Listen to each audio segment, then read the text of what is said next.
Welcome to all of in IAS marathon. This is Preeti Bura और आज हम स्टार्ट करेंगे इन्वायरमेंट एंड इकोलॉजी का पार्ट 6। अगर जिसने पार्ट 5 तक नहीं देखे तो प्लीज़ देख लो, क्योंकि आपस में सारे लिंक्ड होते हैं। इन्वायरमेंट को जो बेसिकली जो मैंने कराया है वो पहले अगर मैं आपको बताऊं तो first lecture was from ecology and ecosystem, basic जो टर्म्स थी। नेक्स्ट हमने इकोसिस्टम से स्टार्ट किया था, from terrestrial ecosystem we jump to the aquatic ecosystem. Aquatic ecosystem में हमने डिफरेंट टाइप्स के इकोसिस्टम पढ़े, उनकी प्रॉब्लम्स पढ़ी। नेक्स्ट हम आए थे कोरल रीफ्स पे, जो कि एक्वाटिक इकोसिस्टम का पार्ट था।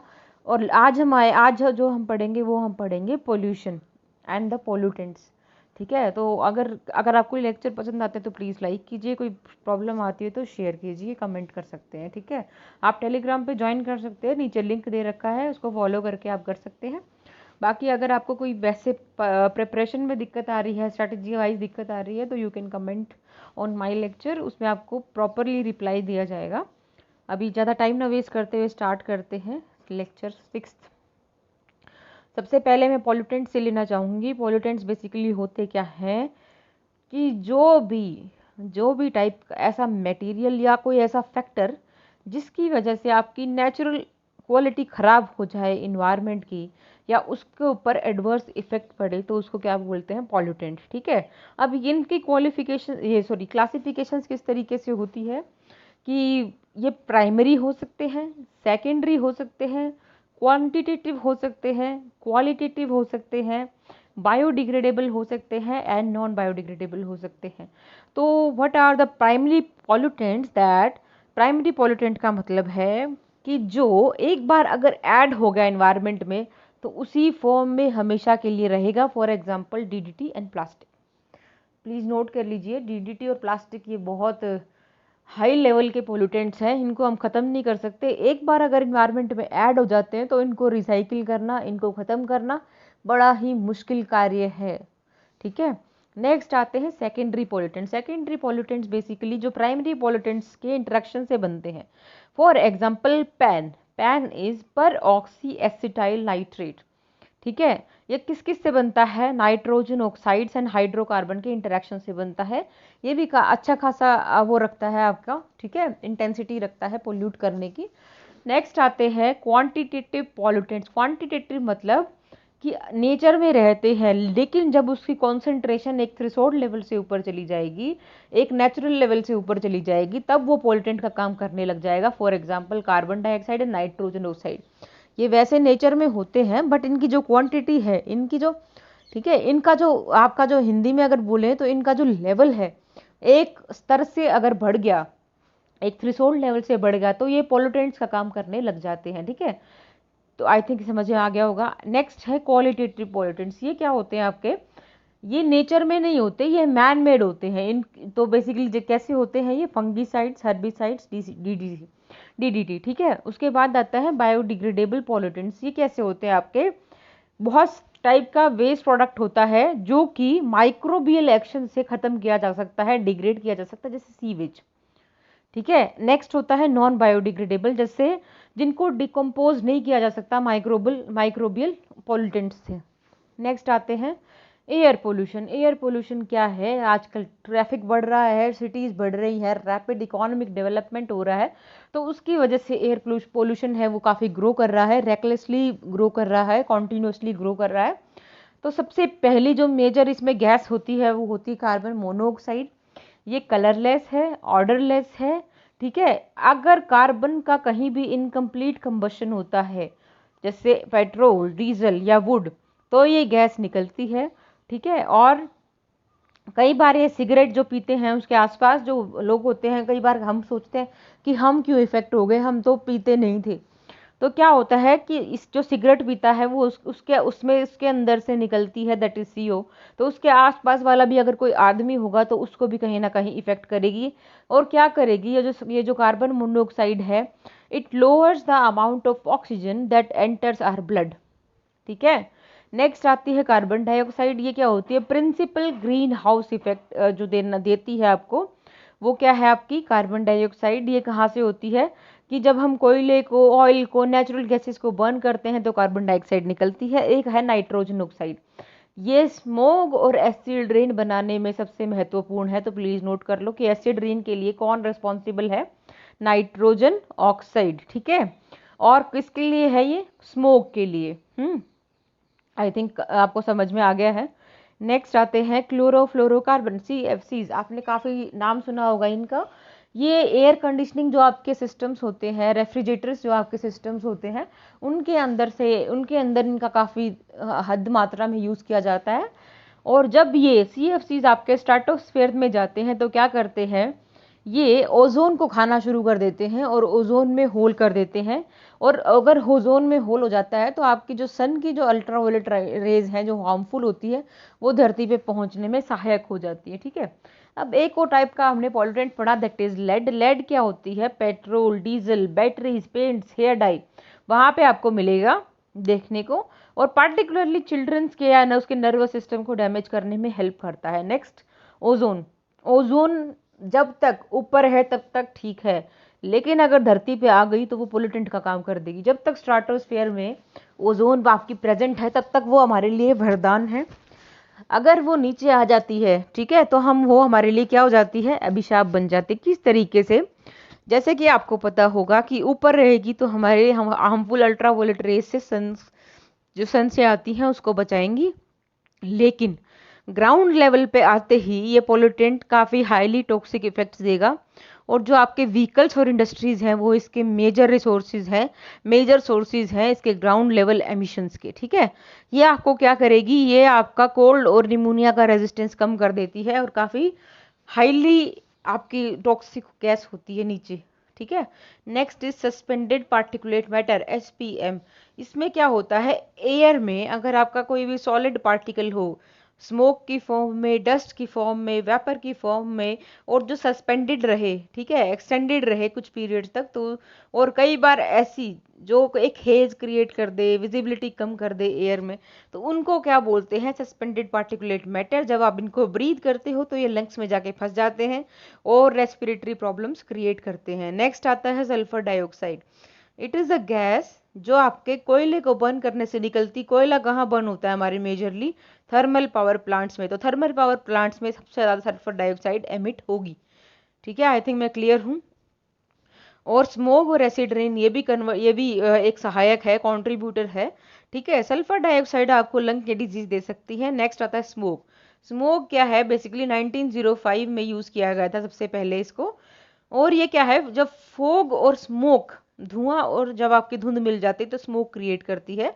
अब एक और सुना होगा आपने, फोटोकेमिकल स्मोक, जो UPSC पूछ चुकी है। फोटोकेमिकल स्मोक ये होती क्या है, ये एक तरह का एयर पोल्यूशन है। जब सनलाइट नीचे धरती पे डिफरेंट डिफरेंट केमिकल से रिएक्ट करके हवा में आ जाता है तो वो क्या करते हैं, स्मोक क्रिएट कर देता है, ओके। और जो प्राइमरी जो पोल्यूटेंट है, कंपोनेंट है, वो कौन है नीचे धरती पे, ओजोन, ठीक है। ओजोन क्या है, अगर नीचे होगी, जैसे फॉर एग्जांपल कहीं भी आपके ग्राउंड लेवल पे फॉर्म हो रही है व्हीकल्स से या कोई किसी और से वोलेटाइल ऑर्गेनिक कंपाउंड में, तो ये जो ओजोन जब नीचे धरती के ऊपर सनलाइट की कांटेक्ट में आएगी तो ये क्या बना देगी, फोटोकेमिकल स्मोक बना देगी, जो एक प्राइमरी एयर पोल्यूशन का काम करेगा आपका, ठीक है।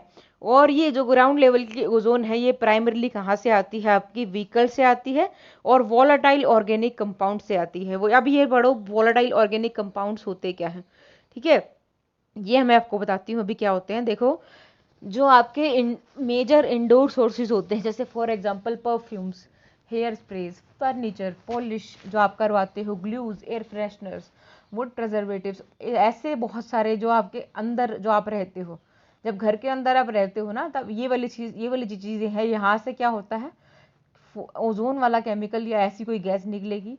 फिर क्या करेगी, अगर कहीं ना कहीं आप इसके सनलाइट के कांटेक्ट में आ रहे हो तो आपके घर के अंदर या फिर आपके घर के आसपास ये क्या बना देगी, स्मोक बना देगी, ठीक है। आई थिंक क्लियर हूँ मैं। और सबसे ज़्यादा जो वल्नरेबल होते हैं वो इसमें इंडोर पोल्यूशन से, वो कौन होते हैं, वुमेन एंड चिल्ड्रन, क्योंकि घर के अंदर ज़्यादा वो टाइम बिताते हैं तो उनके लिए काफ़ी हानिकारक है ये, ओके।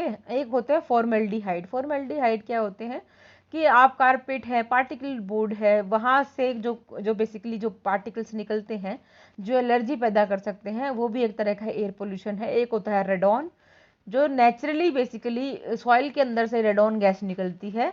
और आजकल के जो आपका मॉडर्न हाउस कल्चर है, पुअर वेंटिलेशन उसमें होती है, तो वहाँ पे इस गैस का ज़्यादा होना पाया जाता है।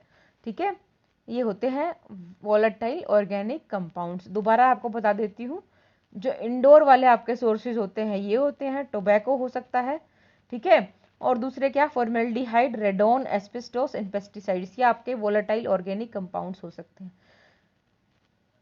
एक है fly ash. Fly ash basically क्या होता है कि जब भी आप कंबशन करोगे किसी भी सॉलिड मटेरियल का, तो उसका जो रेजिड्यू है वो आसपास गैसेस की फॉर्म में या एटमॉस्फेयर में रह जाता है। तो ये क्या करता है, इसको ये ट्रेवल करता रहता है फाइन पाउडर में, ठीक है, और ये कई बार नीचे बैठ जाता है, लेकिन कुछ एक पार्ट इसका ट्रेवल करता रहता है विंड में। तो क्या इसमें क्या क्या मिला हुआ होता है, स्पेसिफिकली इसमें aluminium silicate, silicon dioxide and calcium oxide इसमें होता है, प्लीज नोट कर लो। और फ्लाई ऐश के पार्टिकल ऑक्साइड रिच होते हैं, सिलिका होता है, एल्यूमिनिया होता है, आयरन, कैल्शियम, मैग्नीशियम इसमें हो सकता है। I am sorry for this disturbance. और दूसरा क्या है, मिनिस्ट्री ऑफ अभी ये क्यों न्यूज़ में आया, फ्लाई ऐश क्यों ज़रूरी है पढ़ना, क्योंकि ministry of environment and forest ने नोटिफिकेशन दिया 2009 में कि जितने भी आपके थर्मल पावर प्लांट के जो स्टेशन है 50 किलोमीटर के आसपास, वहाँ पे ये फ्लाई ऐश के प्रोडक्ट का कंस्ट्रक्शन प्रोजेक्ट्स में यूज़ किया जाए, रोड बनाने के लिए यूज़ किया जाए, जो low lying land filling area होता है उसमें इसको यूज़ किया जाए, थर्मल पावर प्लांट के आसपास के 100 किलोमीटर से एरिया में। प्लीज़ इसको नोट कर लो, ये इंपॉर्टेंट है कि फ्लाई ऐश को हम कहाँ कहाँ यूज़ कर सकते हैं। अब है कि इसको कंट्रोल किस तरीके से किया जाए, ठीक है। तो अब पोल्यूशन तो हो गया, लेकिन इसको कंट्रोल करना बड़ा ज़रूरी है। तो सबसे पहले क्या करोगे आप कि भाई जो कर रहा है उसको ख़त्म करने की कोशिश करो। कौन कर रहा है, पोल्यूटेंट्स कर रहा है, तो उसको डिस्ट्रॉय करने की कोशिश करो। नेक्स्ट इज जो पोल्यूटेंट टॉक्सिक है उसको लेस टॉक्सिक फॉर्म में यूज़ करो, ठीक है, पोल्यूटेंट्स को कलेक्ट कर लो, ऐसा हो सकता है। पार्टिकुलेट मैटर को किस तरीके से कंट्रोल कर सकते हो, पार्टिकुलेट मैटर्स को एरेस्टर्स और स्क्रबर्स का यूज़ करके कंट्रोल कर सकते हो। एरेस्टर्स क्या होते हैं कि जो सेपरेट करते हैं पार्टिकुलेट मैटर को कंटेमिनेटेड एरिया से। स्क्रबर्स क्या होते हैं कि जो क्लीन करते हैं डस्ट और गैसेस को, मतलब बेसिकली जो आपका पैकिंग मटेरियल होता है ये आपको क्या करता है, एयर को क्लीन करने में हेल्प करता है। नेक्स्ट क्या है कि गैसियस पोल्यूटेंट्स को कंट्रोल करो, ऑटोमोबाइल एग्जॉस्शन को कम करो, ठीक है, एफिशिएंट इंजन्स का यूज़ करो, कैटालाइटिक कन्वर्टर फिल्टर्स का यूज़ करो, कई बार गुड क्वालिटी ऑटोमोबाइल फ्यूज जैसे जो उनका यूज़ करो, सीएनजी का यूज़ करो, लेड फ्री पेट्रोल का यूज़ करो, तो हो सकता है कि आप एयर पोल्यूशन में थोड़ा कम कंट्रीब्यूट कर लें। आई थिंक मैं क्लियर हूँ, और ये सारे सॉल्यूशंस भी क्लियर हैं। प्लीज़ इसको ढंग से नोट कर लो और याद करना, 4-5 पॉइंट भी याद रह गए तो ठीक हो सकता है। और कहीं ना कहीं अगर ऐसे आता है या कुछ सॉल्यूशन देने की बात आती है तो I think you can give the solution in a right way, ठीक है। अभी हम चलते हैं नेक्स्ट की प्रोग्राम्स कौन से चलाए गए हैं एयर क्वालिटी को बेसिकली ठीक करने के या एयर पोल्यूशन के लिए। तो सबसे पहले जो प्रोग्राम चलाया गया है that is national air quality monitoring programme. ये कंट्रोल कौन करता है, CPCB that is central pollution control board execute कर रहा है नेशन वाइड प्रोग्राम, जिसमें आप क्या कर रहे हो कि national air quality monitoring programme आप चला रहे हो, ताकि क्या कर सको, ताकि हम स्टेटस पता कर सकें, ट्रेंड पता कर सकें कि एयर क्वालिटी कैसी है। और दूसरी बात कि हम क्या कर सकें, आइडेंटिफाई कर सकें कि जो नॉन अटेनमेंट सिटी है वो कौन सी है जिनमें अब तक गया नहीं है। और दूसरी बात कि भाई नेचुरल प्रोसेस से इसको क्लीन कैसे किया जाए एटमॉस्फेयर के अंदर से, और प्रिवेंटिव और करेक्टिव मेजर्स क्या लिए जाए। और दूसरा ये वाला पॉइंट क्या है, to ascertain the compliance of NAAQS। हम देखते हैं कि NAAQS को कंप्लाई किया जा रहा है नहीं किया जा रहा। अब NAAQS क्या है आपके पास, national ambient air quality standards, ठीक है, 1982 में नोटिफाई किए गए थे, 1994 में बेसिकली इसको रिवाइज किया गया था, और अब 19 ये आपका नवंबर 2009 में इसको दोबारा से रिवाइज किया गया है और 12 पोल्यूटेंट्स को इसमें इंक्लूड किया गया है। तो ये 12 पोल्यूटेंट्स बड़े ज़रूरी हैं, यूपीएससी पूछ चुकी है। तो विच आर दैट कि यह कौन से हैं। सो आपका सबसे पहला है sulphur dioxide, second one is nitrogen oxide, nitrogen dioxide sorry, particulate matter 10 micron, PM10 बोलते हैं इसको, PM2.5, ozone, lead, carbon monoxide, arsenic, nickel, benzene, ammonia and benzopyrene. I think मैं क्लियर हूँ। तो ये क्या हो गया आपके NaAQS के अंदर जो क्वालिटी स्टैंडर्ड बताता है एयर का, इसके अंडर ये 12 गैसेस हो गई हैं आपकी, ये 12 पोल्यूटेंट्स हो गए हैं जो आपको पता होना चाहिए, जो आपको याद होना चाहिए। ठीक है, तो ये आपका एयर पोल्यूशन लगभग पूरा हुआ। अब कल हम वाटर पोल्यूशन करेंगे। ठीक है, तो वाटर पोल्यूशन के लिए तैयार रहेगा, कल हम करेंगे। और आज मैंने जो बताया है आपको, प्रोग्राम बताया है, कंट्रोल मेजर्स बताए हैं, फ्लाई ऐश बताया है क्या है इसके, और वोलेटाइल ऑर्गेनिक कंपाउंड्स बताए हैं।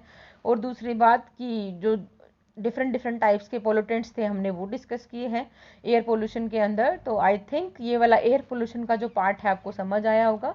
अगर किसी को कोई प्रॉब्लम आती है, ठीक है, कोई भी अगर दिक्कत आती है इसमें, इस लेक्चर में भी, तो बता दीजिएगा, कमेंट कर दीजिएगा। वाटर पोल्यूशन डिस्कस करते टाइम आपको दोबारा समझा दिया जाएगा।